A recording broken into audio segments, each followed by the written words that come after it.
Geralmente a história é contada apenas por aqueles que têm o maior poder financeiro e político. Porém, no nosso projeto, queremos mostrar as pessoas do cotidiano, aqueles que realmente também construíram essa cidade. Então venha conhecer a nossa história. Você consegue imaginar quanta história tem debaixo dos nossos pés?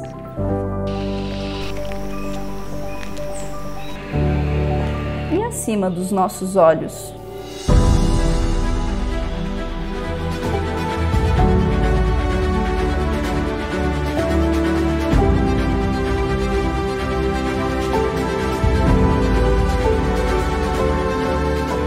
Por onde andamos, encontramos nessa cidade a história sendo contada no silêncio. Ou melhor, em meio ao barulho moderno que hoje habita em suas ruas.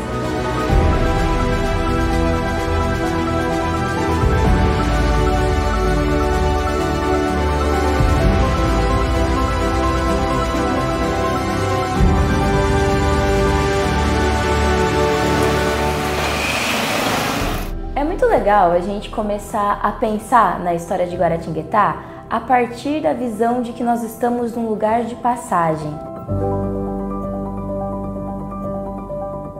Guaratinguetá surge pela passagem do Rio Paraíba do Sul, pela Serra do Mar e pela Serra da Mantiqueira. Depois da formação do terreno, que está relacionado justamente com a passagem do rio, a gente tem os primeiros povoadores, eram os índios tamoios. E os tamoios são índios do tronco linguístico tupi-guarani, e foram justamente eles que deram o nome para a nossa cidade de Guaratinguetá. Significa terra das muitas garças brancas.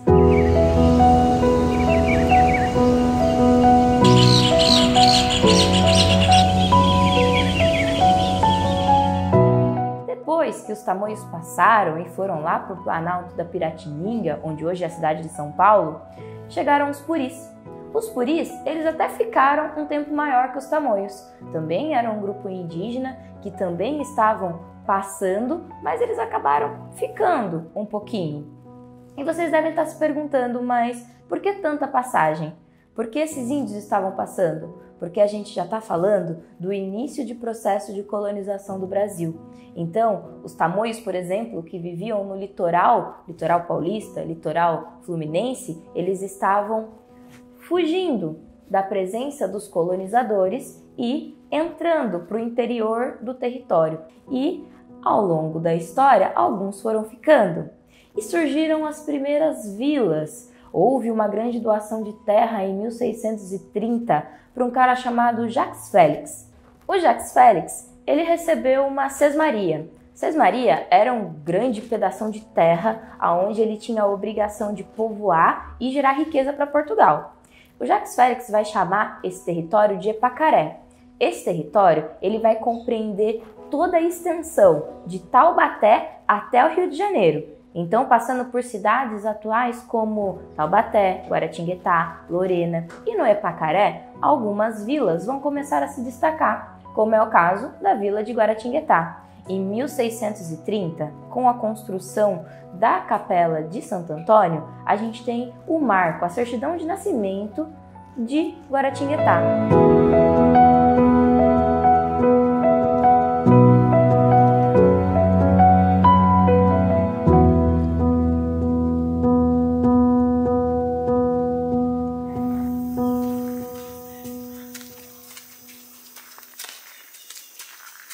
Outro momento histórico muito importante que marca Guaratinguetá como um lugar de passagem foi a passagem de Dom Pedro I durante a Trilha da Independência.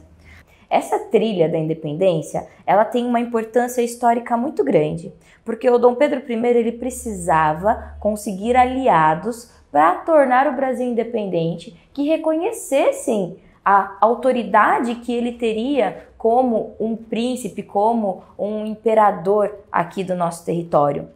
E aí, o Dom Pedro I percebe que o processo de independência ele é uma questão de tempo e que se essa independência não ocorresse pelas mãos dele, iria ocorrer pelas mãos dos próprios brasileiros, que já estavam fazendo uma série de revoltas em várias partes do território nacional. Daí a necessidade do Dom Pedro I conseguir a simpatia, a amizade das grandes elites, dos proprietários das grandes porções de terra, dos donos das grandes fortunas, que, traduzindo, nada mais eram nesse período do que os barões de café. Então Guaratinguetá era uma cidade de importância política e econômica muito grande no Brasil nesse período.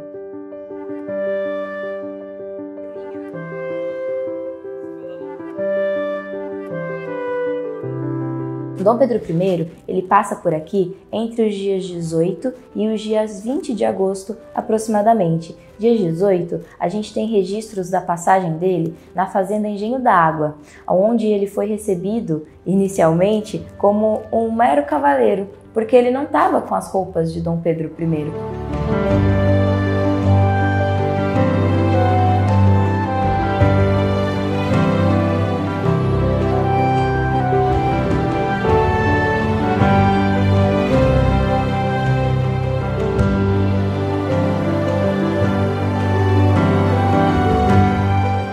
Depois de passar a noite na fazenda Engenho d'Água, o Dom Pedro I ele vem para a região aqui central da vila de Guaratinguetá, aonde ele também vai passar um dia conhecendo a cidade, que ainda não era cidade, era só uma vila, mas conhecendo as belezas, conhecendo os atrativos de Guaratinguetá, e onde ele pernoita, onde ele dorme na casa do que seria o equivalente ao prefeito da vila de Guaratinguetá, que era o capitão-mor Manuel José de Melo. O Dom Pedro, já imperador após a independência, ele manda vir uma galera, uns artistas, pintores, cronistas e assim por diante, para vir para o Brasil para fazer o registro do que era esse país, que em 1827, um pintor muito famoso naquela época, chamado Jean-Baptiste Debré, ele passa pela cidade de Guaratinguetá. E olha que bacana, o quadro que ele vai pintar sobre Guaratinguetá evidencia justamente isso que nós estamos falando até agora, sobre Guaratinguetá ser um lugar de passagem.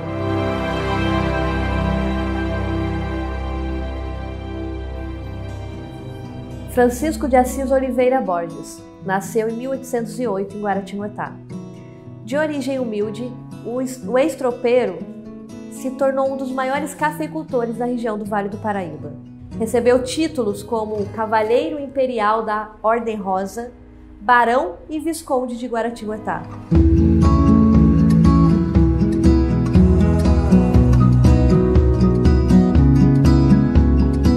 Visconde casou-se 2 vezes. Foi pai de 24 filhos, entre eles a famosa Maria Augusta, uma jovem destemida, cuja sua morte gerou muitas lendas e causos na cidade.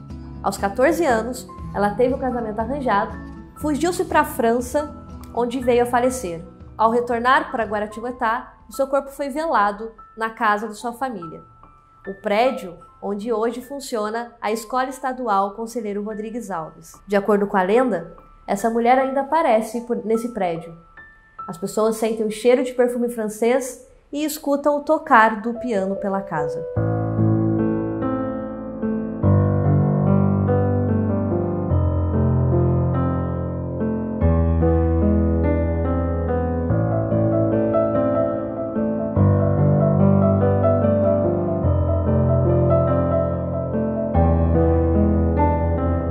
Outra mulher em destaque foi Ignez Theodora da Silva, que em 1811 criou um pensionato para meninas expostas e filhas de mães solteiras, onde ensinava a escrita, leitura e outros ofícios. Foi também benfeitora da Igreja Santa Rita de Cássia, em 1846. Francisco de Paula Rodrigues Alves nasceu em Guaratinguetá em 7 de julho de 1848, na fazenda Pinheiro Velho, no bairro do Machadinho, zona rural da cidade. Rodrigues Alves teve muita influência política, pois era genro do famoso Visconde de Guaratinguetá.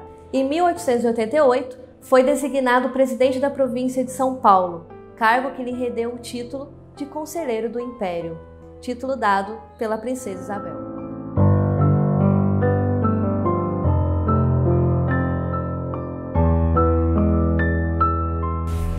Guaratinguetá foi a cidade pioneira da imprensa no Vale do Paraíba. O primeiro jornal foi o Mosaico, que circulou pela cidade em 1850. Posteriormente, diversos jornais circularam pela cidade, como o Paraíba, Gazeta Paulista, Gazeta do Norte, Gazetinha, Correio do Norte, O Século, Estrela do Norte, Pequeno Jornal, O Cometa, O Liberal e o Norte de São Paulo. Todos no final do século XIX. Esses jornais tinham como características principais os tipos de jornalismo sendo noticiosos, comerciais, literários e políticos. Extra, garanta já a sua edição do jornal Mosaico. Existia muita disputa política entre os jornais de Guaratinguetá, como o Farol e o Correio Popular. Alguns jornais defendiam os ideais conservadores dos alvistas, e outros jornais defendiam os ideais liberais dos camarguistas. A estrada de ferro, que corta a cidade de Guaratinguetá e que às vezes para o trânsito no centro da cidade, ela chega aqui na década de 1860.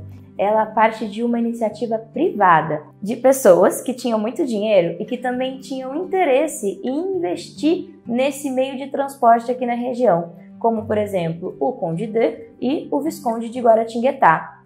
Especificamente, em 1869, essa linha férrea ela é inaugurada, ela passa a ser utilizada, inicialmente para transporte, para escoamento da produção cafeeira. Em 1877, quando é inaugurada a estação em si, que passa a ser um porto de entrada e saída de mercadorias e de pessoas, Guaratinguetá se torna um lugar extremamente metropolitano, muito cosmopolita, traduzindo, muito agitado.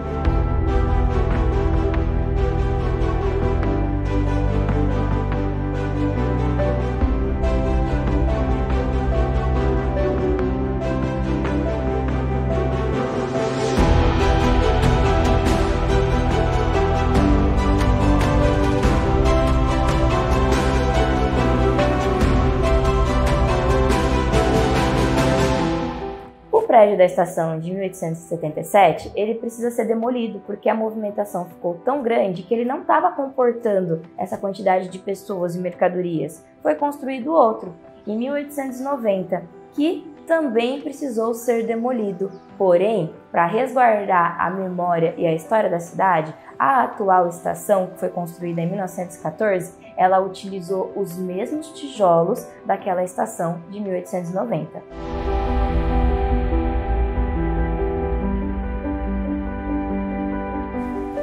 Guaratinguetá não ganhou o título de Atenas do Vale à toa. A nossa querida cidade do Vale do Paraíba se desenvolveu bastante na área educacional com a criação da Escola Normal.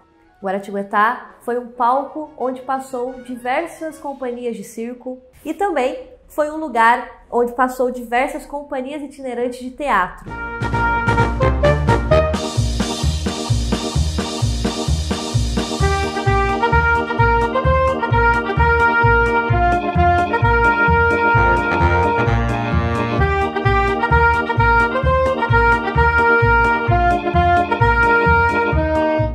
Aqui na cidade, por exemplo, na atual Rua Frei Lucas, antigamente era conhecida como Rua do Teatro. Diversas companhias existiam na cidade e a principal companhia guaratinguetaense era a Companhia Dramática.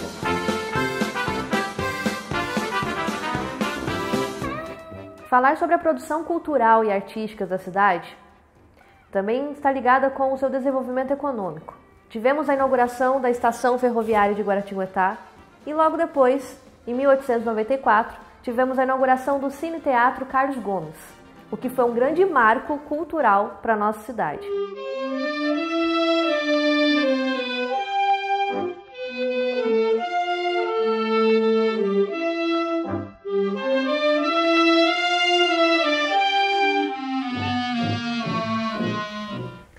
Outra manifestação artística importante da nossa cidade é o carnaval. E no século XIX, tivemos blocos de carnaval como, por exemplo, os Salteadores da Lua, um bloco formado apenas por homens, mas que já representava o gosto pelo carnaval dos guaratinguetaenses. Vou abrir alas, eu quero passar, peço licença pra poder desabafar. A jardineira abandonou meu jardim, porque a rosa resolveu passar de mim. Vou abrir alas, eu quero passar, peço licença pra poder desabafar. A jardineira abandonou meu jardim, porque a rosa resolveu passar de mim.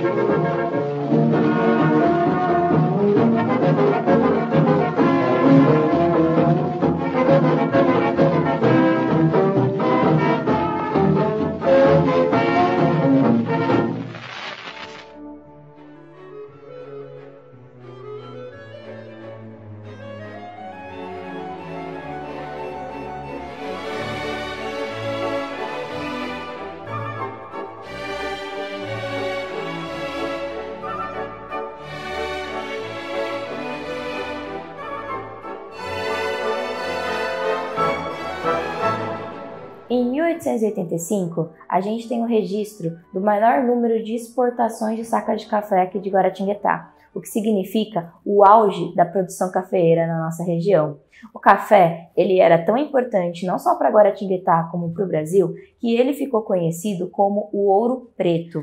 Antes do café, Guaratinguetá especificamente, já era muito importante para a economia por conta da produção de açúcar, que era um pó extremamente viciante, porque as pessoas, até aquele momento, antes da popularização do açúcar, da cana-de-açúcar, elas não estavam acostumadas a consumir doces. E a partir do momento que o açúcar ele entra na mesa das pessoas, que os torrões de açúcar passam a fazer parte do café, a gente tem esse ouro preto com esse pó viciante, que é esse cafezinho que a gente toma até hoje.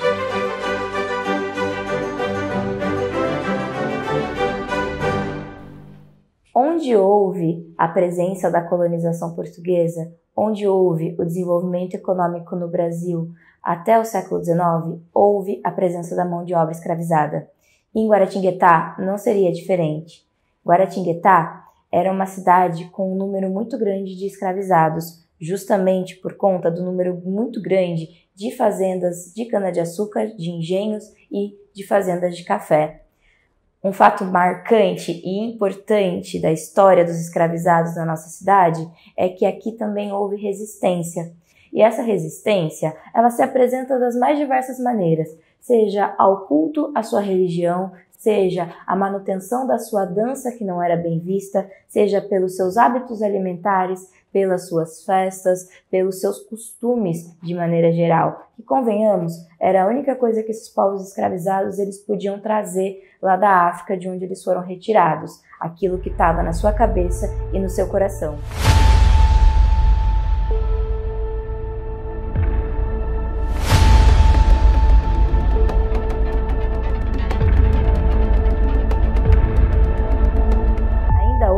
A gente tem uma presença muito forte do jongo na cultura da nossa cidade.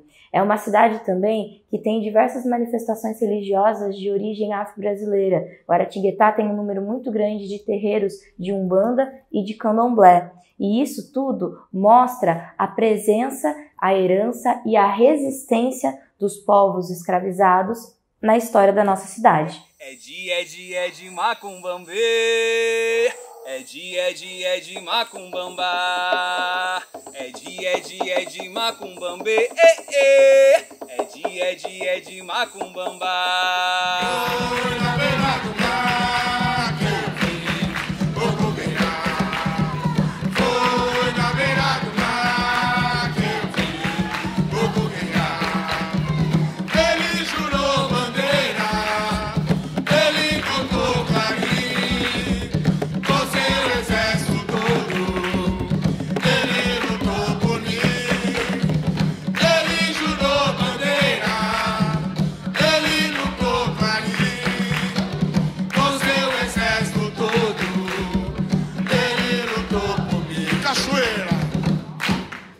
teve na cidade de Guaratinguetá uma igreja muito grande e muito bonita de Nossa Senhora do Rosário dos Homens Pretos, onde atualmente fica a Lojas King. Ela foi demolida ali no começo do século XX, mas era uma igreja praticamente exclusiva para pessoas pretas, para escravizados ou pessoas pretas que eram livres, e também pessoas pobres.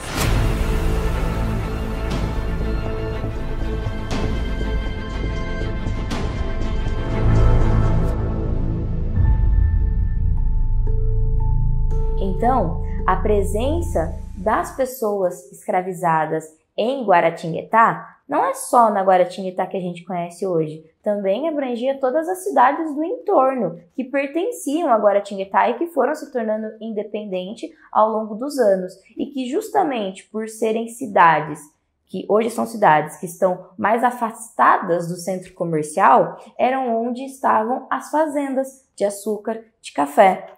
E aí, o que ocorre é que a presença de pessoas escravizadas também se dá nessas regiões.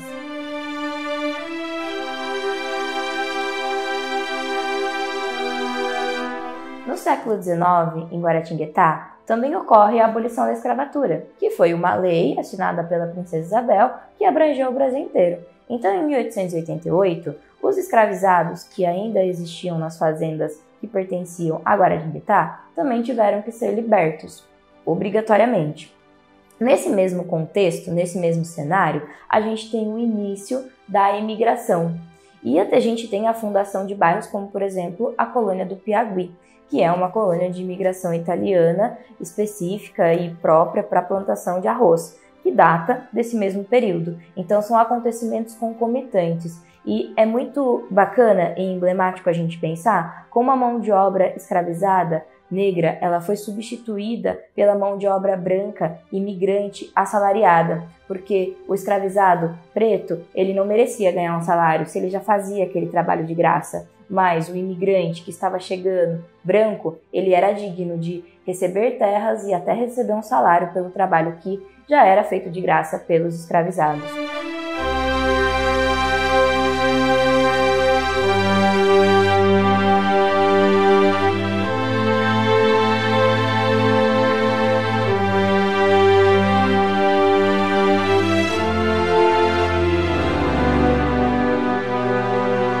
Importante também a gente pensar que nós tínhamos pessoas negras que eram livres, alforriadas, nós temos registros históricos de mulheres negras que eram até donas de fazendas e donas de escravizados também aqui na nossa região.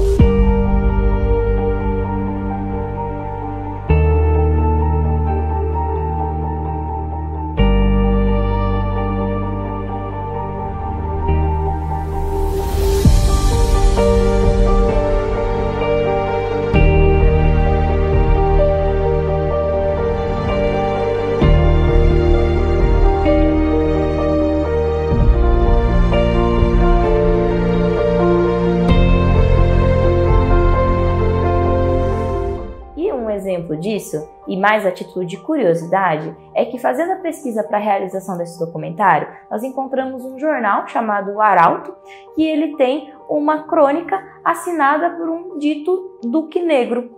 É claro que isso é um pseudônimo e não tem como a gente descobrir exatamente quem era esse Duque Negro ou se ele era de fato negro, mas o fato é que se trata de uma representação de um símbolo de resistência, alguém assinar como Duque Negro uma publicação impressa de um jornal de circulação na cidade de Guaratinguetá. E isso tudo serve para a gente também se dar conta da diversidade da presença de pessoas negras, de pessoas pretas aqui na cidade de Guaratinguetá.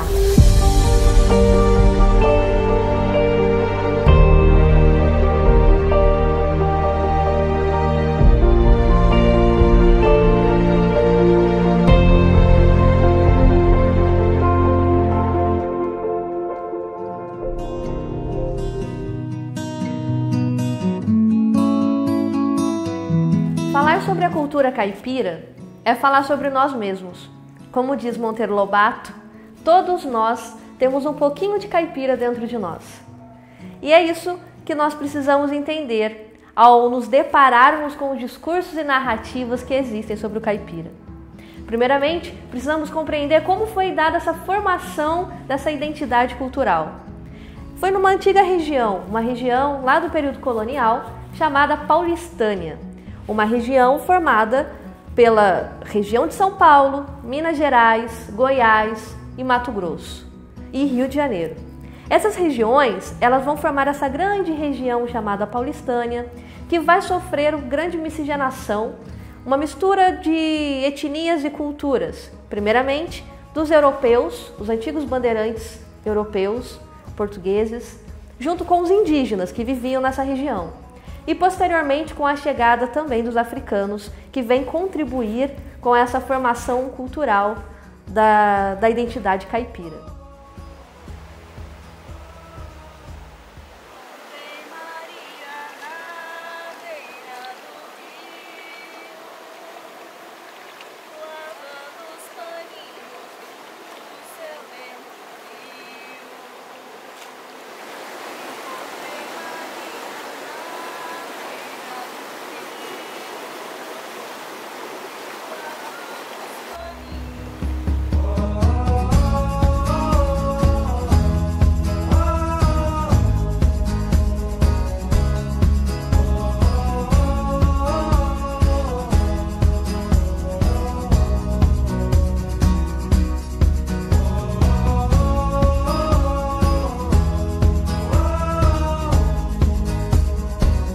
Afinal de contas, o que é ser caipira?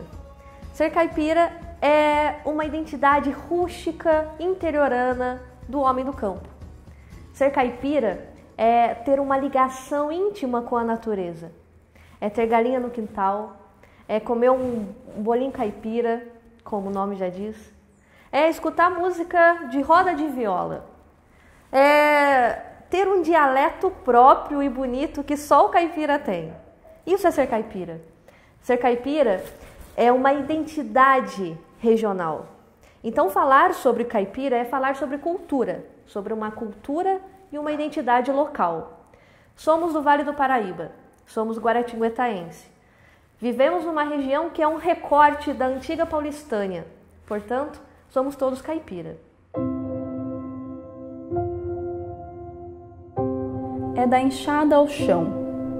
É do curral à cidade, assim como o sol ao chapéu de palha, ou do café ao paladar. E quando passo pelo teu passar e sinto tua natureza, tua origem, a paz invade meu ser e lembro de minha vertigem. Pés no chão, calo nas mãos, sorriso no rosto e Deus no coração. Logo sinto, trabalhar é poesia, viver também é, assim como sentir o gosto da amora ou da jabuticaba no pé.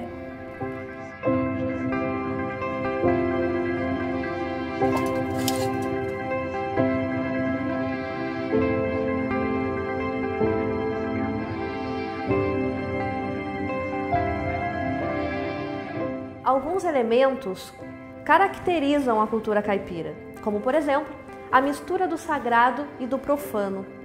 Nós temos a junção ou a mistura do catolicismo oficial com a religiosidade popular.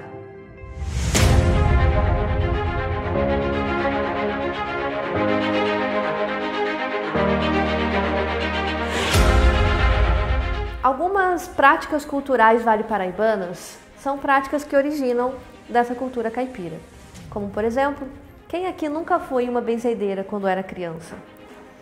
Quem aqui não já foi numa procissão de São Benedito, onde nós temos vários elementos culturais ali misturados? A cultura afro, a cultura popular, a religiosidade popular.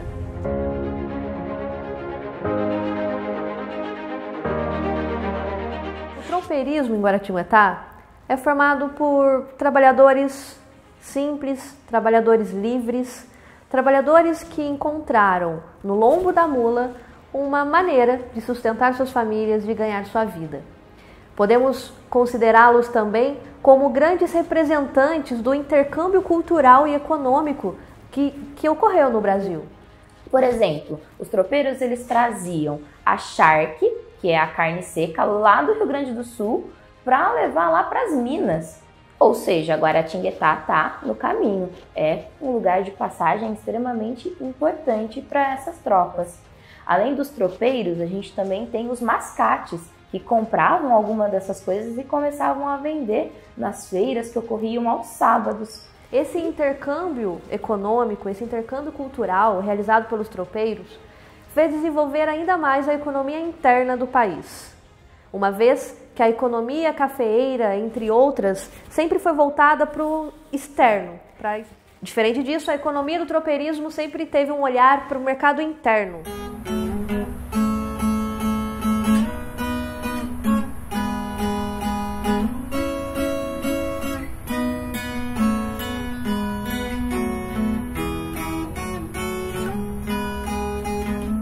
A cultura caipira pode ser representada por muitos autores como sendo a verdadeira cultura nacional brasileira e não apenas uma cultura regional.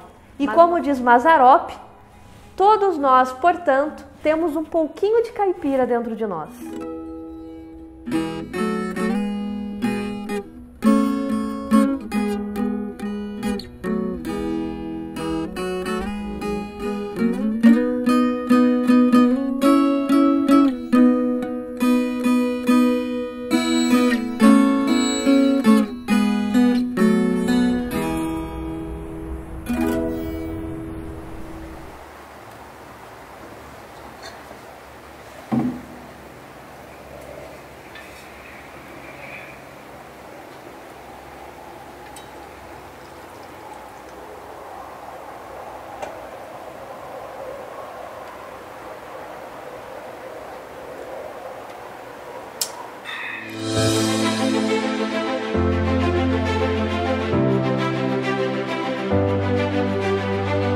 Guaratinguetá, das estradas que cruzam seu solo, as águas de seus rios que nutrem a terra. Sua localização privilegiada descansa num calmo vale, abraçada pela Serra da Mantiqueira e da Serra do Mar. Estas que guardam na memória a história da cidade, dos ritos e mitos de todos aqueles que passaram por aqui e que construíram sua existência. Território que abriga uma herança cultural de nossa ancestralidade e diversidade.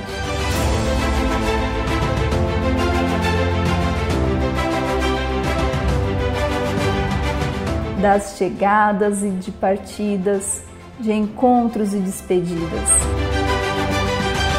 É necessário conhecer o passado para compreender o presente. Quanto de você tem nessa história?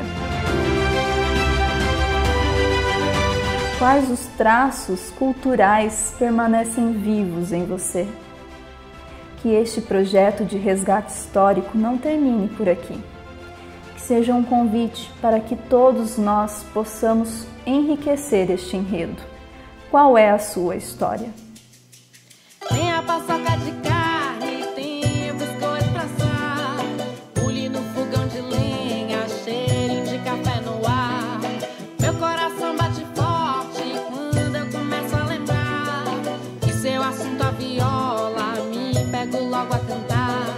Sobre a casinha no mato, que no quilombo ainda está, e lá que era a morada da minha vozinha Sinhá, com seu lencinho amarrado no cabelinho de algodão, pele preta enrugadinha, vestidinho de chitão.